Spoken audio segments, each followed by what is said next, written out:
MedCram.com. Well, welcome to the next lecture in our Vent Pearls series.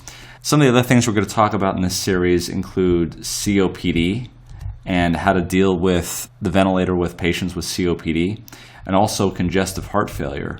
But one of the things I want to talk about here right now is actually metabolic acidosis. So let's say that you've got a patient that comes into the emergency room and they're breathing really fast because of a metabolic acidosis. So let's say they've got a pH of 7.20 because they're breathing so fast, and they've got a PO2 of 80, so that's pretty good, and the bicarb is like somewhere down in the 13 range. So you can see that they're breathing pretty quickly.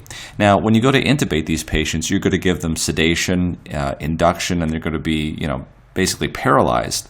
And so if you set them up on a vent setting that is not commensurate with what they were doing before they were intubated, you're going to make this compensation basically go away.